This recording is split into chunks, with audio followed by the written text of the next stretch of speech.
We've never had 100 in the ICC Under-19 Women's T20 World Cup. అంటే తనకి 2 years అప్పుడు start చేశాను madam.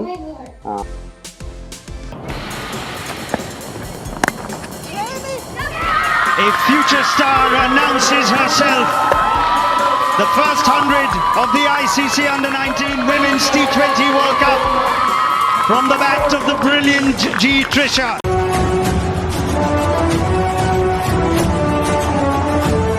Basically అక్కడ అన్ని విన్ అయిన తర్వాత అక్కడ international reporters and international channels వాళ్ళు భద్రాచలం అని మెన్షన్ చేసినప్పుడు ఎలా అనిపించింది? తెలంగాణ ఆర్ ఆంధ్రప్రదేశ్ అంటారు, కానీ ఆయన స్పెసిఫిక్గా భద్రాచలం అమ్మాయి అన్నట్టుగా మెన్షన్ చేశారు. ఎలా అనిపించింది? మీ ఊరిని మీరు ప్రౌడ్ చేశారు. నేను కూడా ఎక్స్పెక్ట్ చేయలేదు వాళ్ళు తీస్తారు అని. మీకు మోటివేషన్ ఎవరు? అంటే నేను క్రికెట్ స్టార్ట్ చేసినప్పుడు నాకు తెలియదు, బికాస్ నాన్న వల్లే స్టార్ట్ చేసా. సో సార్, అంటే భద్రాచలం నుంచి మీరు ఇక్కడికి వచ్చిన తర్వాత అంటే తన కోచింగ్కి కానీ తన ఫర్దర్ ప్రాసెస్కి కానీ ఎంత ఖర్చు అయింది? 7 years అప్పుడు షిఫ్ట్ అయ్యాను హైదరాబాద్. నేను ఐటీసీ ఫిట్నెస్ కోచ్కున్నాను నేను అప్పుడు. సో ఇక్కడికి వచ్చిన తర్వాత నా సేవింగ్స్ అవి ఒక 2 years అట్లా నేను. హాయ్, హలో, నమస్తే, వెల్కమ్ టు క్యూబ్ టీవీ. నేను మీ యాంకర్ చార్మి. అండ్ ఈరోజు ఎవరితో ఉన్నా అనుకుంటున్నారు? జస్ట్ ఒక గెస్ చేయండి. సో రీసెంట్గా వరల్డ్ కప్ అండ్ Under-19 ఏజ్లో మనం ఒక ప్రముఖ వ్యక్తి, లైక్ ఇప్పుడు తన పేరు చెప్తే తెలియని వాళ్ళంటూ ఎవ్వరూ లేరు. అండ్ తన ఫాదర్ పేరు చెప్పినా తన పేరు చెప్పినా తెలియని వాళ్ళంటూ ఎవ్వరూ లేరు. త్రిష అండ్ రామరెడ్డి సార్తో ఉన్నాము. వాళ్ళిద్దరితోని మాట్లాడి అసలు ఈ జర్నీ ఎలా ఉండింది తనతో, అండ్ వాళ్ళ ఫాదర్ తనకి ఎంత సపోర్ట్ చేశారు ఏంటని తెలుసుకుందాం. నమస్తే అండి. నమస్తే మేడం. సో ఎలా ఉన్నారు ఇద్దరు? సార్, అంటే ఫస్ట్ థింగ్ భద్రాచలం నుంచి హైదరాబాద్కి వచ్చేసి తనని మీరు మార్నింగ్ 4 o'clockకి తీసుకెళ్ళి గ్రౌండ్లో అన్ని వార్మప్స్ అన్ని ఎక్సర్సైజెస్ చేయించి అన్నీ చేశారని చెప్పి విన్నాము. నిజమేనా సార్? సో అంటే తనకి ఇష్టం ఉండిందా క్రికెట్? అంటే తనకి 2 years అప్పుడు స్టార్ట్ చేశాను madam. Oh my god, seriously 2 years అప్పుడు? తనకేం తెలియదు. ఓకే. వాళ్ళ మదరే మార్నింగ్ షూస్ అన్ని వేయటం, పడుకొని ఉండేది, అట్లా స్టార్ట్ చేసాం. గ్రౌండ్కి తీసుకెళ్ళాం, అట్లా చేసాం. ఫస్ట్ 2 years అప్పుడు స్టార్ట్ చేసాం. అక్కడ త్రో డౌన్ చేసేవాడిని. తను ఏంటంటే ఇంకా క్రికెట్ ఈరోజు 50 balls ఆడాలంటే 50 balls తర్వాత స్కెచ్ పెన్స్, డ్రాయింగ్ ఆమెకు కావాల్సినవి కొనిపెట్టుకునేది, నేను కొనిపెట్టేవాడిని. సో అట్లా ఆమెకి ఏంటంటే డాడీ ఆడతా కొనిపెట్టాను, ఆమె అట్లా అయిపోయింది అనమాట. అట్లా ట్యూన్ అయిపోయింది. ఆడవటాలు అవి లేదు. రేపు 100 balls టార్గెట్, ఇంకా మంచిది కొనిపెట్టేవాడిని. ఒక 1 month తర్వాత చాలా గిఫ్ట్లు అయినాయి అనమాట దానికి. అట్లా ట్యూన్ చేశాను. అంటే డాడీ ఆడితే కొని పెడతాడని అట్లా అలవాటు అయిపోయింది నాకు అక్కడ.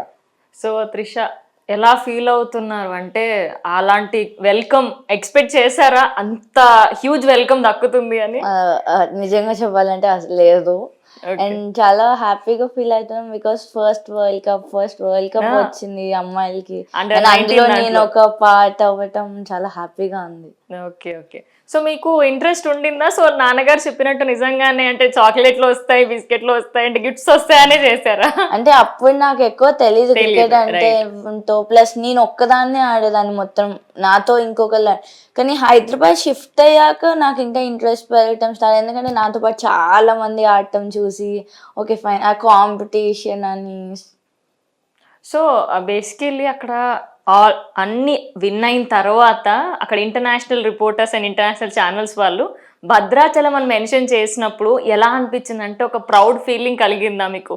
అంటే తెలంగాణ ఆర్ ఆంధ్రప్రదేశ్ అంటారు, కానీ ఆయన స్పెసిఫిక్గా భద్రాచలం అమ్మాయి అన్నట్టుగా మెన్షన్ చేశారు. ఎలా అనిపించింది? మీ ఊరిని మీరు ప్రౌడ్ చేశారు.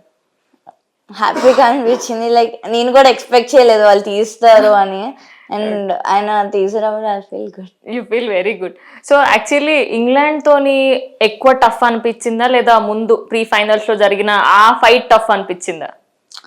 టఫ్ అని ఏం అనిపించలేదు, but it's like 2 teams game.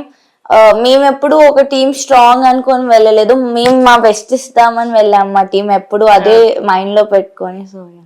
So sir, మీరు హాకీ ప్లేయర్ అని విన్నాము, మరి అమ్మాయిని కూడా హాకీలోకి వెళ్ళనిస్తే అయిపోయేది కదా, నేషనల్ థింగ్ అయిపోయేది, ఇద్దరు సేమ్ ఉంటుండే. క్రికెట్ ఎందుకు ఎంచుకున్నారు తన కోసం? భద్రాచలంలో క్రికెటే ఉంది మేడం. ఓకే. సో అది కొంచెం హైట్ అడ్వాంటేజ్ లేని గేమ్. ప్లస్ ఏంటంటే నేను ఒక 7 years వరకు అక్కడ క్రికెట్ కోచ్ చేయడానికి చాలా ఈజీగా అయింది. ఓకే. సో ఇంకా వేరే అని కొంచెం హైట్ అడ్వాంటేజ్ ఉంటాయి. కొన్ని గేమ్స్ నాకు ఇష్టమైనవి కూడా ఉన్నాయి. ఏదైనా నేను ఒక ఇంటర్నేషనల్ ప్లేయర్ తయారు చేయాలనే ఏంతో చిన్నప్పటి నుండి స్టార్ట్ చేశాను. అక్కడ 7 years వరకు అక్కడ చేశాను. తర్వాత నెక్స్ట్ లెవెల్ కోసం ఇక్కడ హైదరాబాద్ తీసుకొచ్చాను 2013. 10 years అయింది మేడం ఇక్కడికి వచ్చి. ఓకే, మీరు 10 years అయిందా అండి ఇక్కడికి? Okay okay. అంటే తన స్కూలింగ్ ఇక్కడే అయింది? ఆ స్కూలింగ్ ఫస్ట్ 4th class వరకు అక్కడ ఉండే, సెయింట్ పాల్స్ స్కూల్, ఇక్కడ 4th class వరకు సెయింట్ పాల్స్. ఇక్కడ వచ్చేసి Sri Chaitanya. Okay. John Manoj sir అంటే ఇక్కడ ఆయన దగ్గరకు వచ్చేసి త్రిష ఈ భద్రాచలంలో అంటే యాక్చువల్గా నేను మధ్యలో వచ్చేసి త్రిష క్రికెట్ క్యాంప్స్ అని విజిట్ చేసేవాడిని. ఇక్కడ నాకు జాబ్ ఐటీసీలో ఫిట్నెస్ కన్సల్టెంట్. నేను అక్కడ ఓన్ జిమ్ ఉంది భద్రాచలం. ఇక ఒక్కసారి ఇట్లా షిఫ్ట్ అవడం అనేది పెయిన్ కుదరదు అనమాట నాకు. సో నాకు హాలిడేస్ అప్పుడు అట్లా వచ్చి నేను క్యాంప్స్ అని విజిట్ చేశా. ఇక్కడ అంతా ఏంటంటే అప్పుడు బాయ్స్ ఎక్కువ, గర్ల్స్ తక్కువ ఉండేవాళ్ళు. అందరూ చిన్న పిల్లలు 6 years 7 years 8 years గ్రూప్ అంతా మ్యాచెస్ ఆడటం, కోచింగ్, ఇదంతా మంచిగా ఉంది ఇక్కడ. సో నాకు అనిపించింది ఇది రైట్ టైం అని. ఇంకా ఒక్క రోజు కూడా వేస్ట్ చేయకూడదు టైం అని చెప్పేసి వెంటనే షిఫ్ట్ అయిపోయాం హైదరాబాద్. జాన్ సార్ కలిసాం. ఆయన త్రిష వీడియోస్ చూపించాను నేను. ఈమె 100% ఇండియాకి ఆడుతుంది అని చూసాడు వీడియో చూసి. కొన్ని ఎర్రర్స్ ఉన్నాయి అని కరెక్ట్ చేద్దాం అంటే మేము షిఫ్ట్ అయిపోయాం. ఇంకా కోచ్ శ్రీనివాస్ అని అతన్ని పెట్టాడు. అతను చాలా కొంచెం హెల్ప్ చేశాడు. అతనే కోచ్గా ఉన్నాడు త్రిషకి ఫస్ట్. అతను కొంచెం అన్ని బేసిక్స్ అన్ని కరెక్ట్ చేశాడు. అట్లా 8 yearsకి ఆమె Under 16 స్టేట్ మ్యాచ్ ఆడింది. HA Hyderabad cricket association. Once ఆడిన తర్వాత అంతకుముందు 7 years వచ్చిన ఇయర్ హెచ్జిఏ స్కూల్ గేమ్స్ ఫెడరేషన్ ఇండియాలో అతి చిన్న వయసులో ఆడింది ఈమె అనమాట. స్కూల్ గేమ్స్ ఫెడరేషన్ అది క్రికెట్. 7 years ఆడింది. 7 years కి 8 years అంటే అప్పటి నుంచే మీరు ఆల్ ఇండియా. ఓకే. 8 yearsకి అండర్ 16 స్టేట్ ఆడింది. అప్పుడు ఈమెకి పుష్ లేకుండా ఇంట్రెస్ట్ వచ్చింది. అది నేను ఇంకా ఎవరు అంటే పుష్ చేయక్కర్లేదు, నువ్వు కోచింగ్కి వెళ్ళాలా, ఫిట్నెస్ చేయాలా, ఆ మంత్ ఆమె నేను చేస్తాను అనుకుంటా ఆమెకి అది వచ్చేసింది ఓన్ గా. అది టోర్నమెంట్ ఆడిన తర్వాత. ఓకే. అంటే త్రిష ఇప్పుడు మాక్సిమం క్రికెట్ అనే కాదు, అంటే ఏ ఫీల్డ్ లో చూసుకున్నా అబ్బాయిలు ఎక్కువ ఉంటారు. And was it challenging for you? అంటే అక్కడ ఇప్పుడు అమ్మాయిలు ఇప్పుడిప్పుడే అందరూ నిజం చెప్పాలంటే ఇప్పుడే ఇంకెక్కువ బయటకు వస్తున్నారు. క్రికెట్ లాస్ట్ అప్రాక్సిమేట్లీ కొన్ని ఇయర్స్ నుంచి మనం చూస్తున్నాం. దానికన్నా ముందు అసలు గేమ్స్ అనేటివి అమ్మాయిలు అసలు ఆడకపోయేవారు. సో మీకు మోటివేషన్ ఎవరు ఈ గేమ్స్ గురించి వెళ్ళాలి అంటే క్రికెట్ సైడ్ వెళ్ళాలి అనే మోటివేషన్ ఎవరు ఇచ్చారు మీకు? అంటే నేను క్రికెట్ స్టార్ట్ చేసినప్పుడు నాకు తెలియదు, బికాస్ నాన్న వల్ల స్టార్ట్ చేసా. బట్ లేటర్ ఆన్ ఇక్కడికి వచ్చాక కొంచెం మోటివేషన్ గర్ల్స్ అంటే మిథాలీ రాజ్, బికాస్ ఆమె లెజెండరీ ఉమెన్స్ క్రికెట్ కి. సో ఆమె మోటివేషన్ కింద తీసుకుంటారు. సో మీ ఫేవరెట్ క్రికెటర్ ఎవరు? ఫేవరెట్ క్రికెటర్ మిథాలీ రాజ్, ఇంకా ఎంఎస్ ధోని. సో ఎంఎస్ ధోనిని కలిసారా? లేదు, ఇప్పుడు వరకు ఛాన్స్ రాదు. సో కలిసినప్పుడు ఫస్ట్ క్వశ్చన్ ఏం అడుగుతారు? అది బ్లాంక్ షాక్ లో ఉంటాం. Yeah, obviously the fan moment will be like oh my god అని. ఏమి రావు. రైట్. సో అంటే బేసిక్ గా మీరు స్టడీస్ అవన్నీ మేనేజ్ చేసుకుంటూ ఇటు చేస్తున్నారు కదా. అంటే ఫస్ట్ ఇప్పుడు ఎప్పుడైతే ఇక్కడ ఆడింది వేరే ఉంటది, playing in Indian team, was it hard task for you in the first? అంటే స్టార్టింగ్ లో హార్డ్ అనిపించింది అంటే అంటే ఇక్కడ నేర్చుకున్న దానికి అక్కడ వాళ్ళు చెప్పేదానికి చాలా డిఫరెన్స్ ఉంటుంది. అంటే అలా ఎలా అనిపించింది అక్కడ? అంటే మీ మిస్టేక్స్ తెలుసుకున్నారా? ఇలా చేయకూడదు, ఇలా చెయ్యాలి అని చెప్పేసి అవన్నీ తెలుసుకున్నారా అక్కడ? యాక్చువల్గా ఇండియాకి ఆడినప్పుడు ఫస్ట్ మేబీ ఆ జెర్సీ వేసుకున్నప్పుడు ఇట్ వాజ్ లైక్ చాలా ప్రౌడ్ మూమెంట్ ఉండే. అది like first India jersey first match ఆడుతున్నాం. దాని తర్వాత అక్కడ సపోర్ట్ స్టాఫ్ అందరూ చాలా సపోర్టివ్ ఉండే. అసలు ఏమి అందరు చాలా supportive, very supportive. So how was your gym trainer? ఆమెకు యాక్చువల్ గా Shalini like India gym so ఆమె కూడా బేసిక్ గా హైదరాబాద్ ఆమె. అవునవును. Very supportive. ఏ టైం అయినా కానీ ఏం అడిగినా ఫుడ్ దగ్గర కానీ అంతా హెల్ప్ చేస్తుంది. సో మీరు డైట్ అన్ని డాడీ చెప్తారా లేకుంటే అక్కడిది ఫాలో అవుతారా మీరు? ఇండియన్ నాకు నా పర్సనల్ ట్రైనర్ ఉన్నారు ఇక్కడ మళ్ళీ. సో ఆయన మొత్తం వాళ్ళు.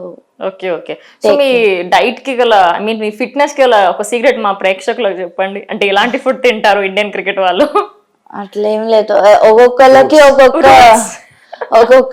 ఒక్కొక్క డిఫరెంట్ ఉంటది బాడీకి తగ్గట్టు. సో సార్ అంటే ఒక చిన్న పల్లెటూరు, ఐ మీన్ భద్రాచలం అనేది పల్లెటూరు కాకపోయినా కూడా ఒక భద్రాచలం అనేది అందరికి తెలిసిన ప్లేస్. ఒకప్పుడు ఎవరికి తెలియకుండా ఇప్పుడు యావత్ ప్రపంచంలో ఇండియాలో ఇంకెక్కువ మారుమ్రోగుతున్న పేరు మీ కూతురు పేరు. ఎలా అనిపిస్తుంది సార్ మీకు? చాలా హ్యాపీగా ఉంది. చాలా హ్యాపీగా ఉంది.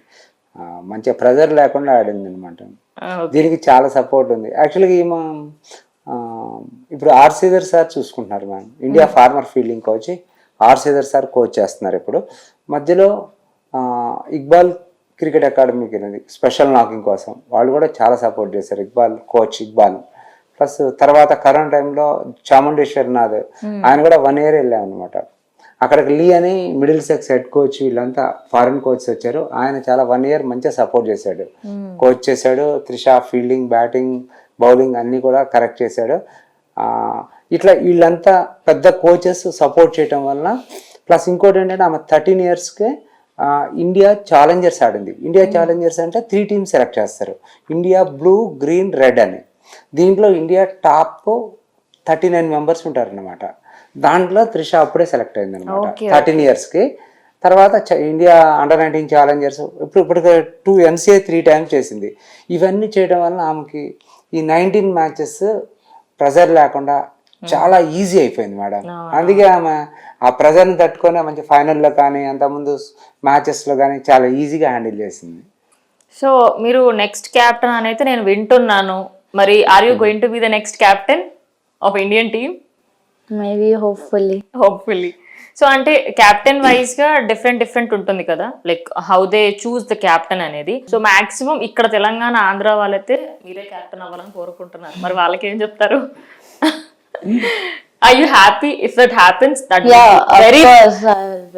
That would be very big achievement for whole India, to be honestly, because అదొక డిఫరెంట్ పర్స్పెక్టివ్ లో చూస్తారు ఇంకా ఎవ్రీవన్.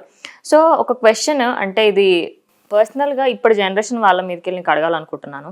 సో ఇప్పుడు జనరేషన్ వాళ్ళు మ్యాక్సిమం ఎట్లా అంటే చిన్న చిన్న విషయాలకి దే బికమ్ డౌన్. అంటే ఇంక అన్నీ అరే ఏంటిది నాకు ఇలా అయిపోయింది అన్నట్టుగా ఉంటారు చాలామంది. అండ్ చాలామంది బ్యూటీ ఫీల్డ్కి లేదా you know film or some YouTube kind of at side వెళ్తారు. సో వాళ్ళకి మీరు అంటే you are very strong lady, obviously you will be a strong lady because అంతమందిని మీరు ఫేస్ చేసి వచ్చారు ఇక్కడికి. So just give some motivation, అంటే జస్ట్ డోంట్ బి డిప్రెస్డ్. అలాంటి జస్ట్ మా ఇప్పటి జనరేషన్ వాళ్ళకి మీరు ఏం చెప్పాలనుకుంటున్నారు of your age? Live fast, like what happen you can leave that. దాని గురించి ఆలోచించి don't spoil your future or present right now. Okay. So